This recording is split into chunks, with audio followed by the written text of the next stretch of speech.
नमस्कार, आप देख रहे हैं कृषि जागरण पावर्ड बाय स्टिल इंडिया और मैं हूं आपके साथ पारुल यादव।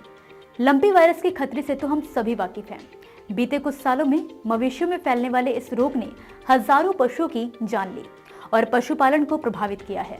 लेकिन अब भारत ने इस समस्या का समाधान खोज लिया है। दरअसल भारत ने दुनिया का पहला डीवा मार्कर टीका तैयार किया है जो मवेशियों को लंपी वायरस से बचाने में मदद करेगा।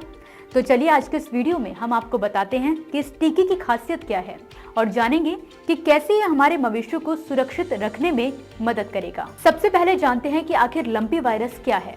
ये एक संक्रामक बीमारी है जिसे लंपी त्वचा रोग भी कहा जाता है।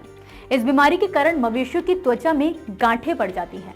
ये बीमारी पॉक्स वायरस के कारण फैलती है और इसे नीथलिंग वायरस भी कहा जाता है।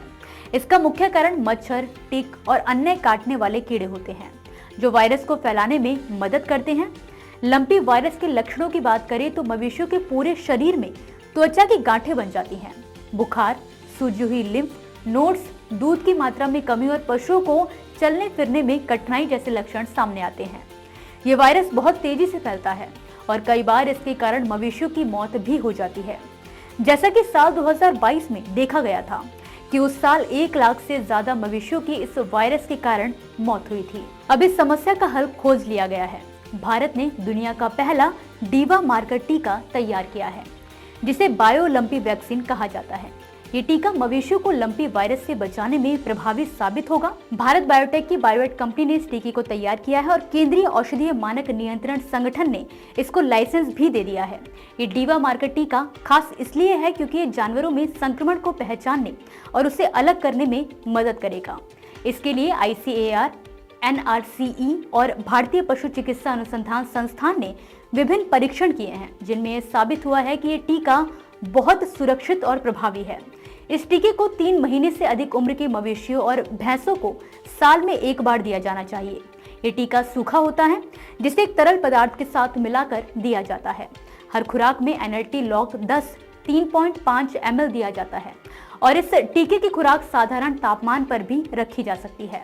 बायोवेट कंपनी और ICAR NRCE ने भारत के विभिन्न हिस्सों में इस टीके का परीक्षण किया है। इसमें गर्भवती गाय, दूध देने वाली गाय और भैंसें शामिल थी। इस परीक्षण में ये पाया गया कि जिन मवेशियों को टीका दिया गया है उनमें लंपी वायरस का संक्रमण नहीं हुआ। साथ ही टीका लगाए गए जानवरों के दूध, वीर्य या अन्य शारीरिक उत्सर्जन में वायरस का कोई निशान नहीं मिला। 2022 में लंपी वायरस ने भारत के कई राज्यों को प्रभावित किया। उत्तर प्रदेश, उत्तराखंड, राजस्थान, महाराष्ट्र और गुजरात समेत कई राज्यों में मवेशी संक्रमित हुए थे। इस वायरस के कारण करीब 1 लाख मवेशियों की मौत हुई और भारत के डेयरी क्षेत्र को 18,337.76 करोड़ रुपए का आर्थिक नुकसान हुआ। इसके अलावा दूध उत्पादन में 26% की कमी आई थी। लेकिन अब इस डीवा मार्कर टीके के आने से मवेशियों को लंपी वायरस से बचाने की दिशा में एक बड़ा कदम उठाया गया है। ये टीका न सिर्फ मवेशियों की सुरक्षा करेगा बल्कि इससे डेयरी उद्योग को भी बहुत फायदा होगा। तो फिलहाल के लिए इस वीडियो में बस इतना ही। आप मुझे दीजिए इजाजत और देखते रहिए कृषि जागरण। नमस्कार।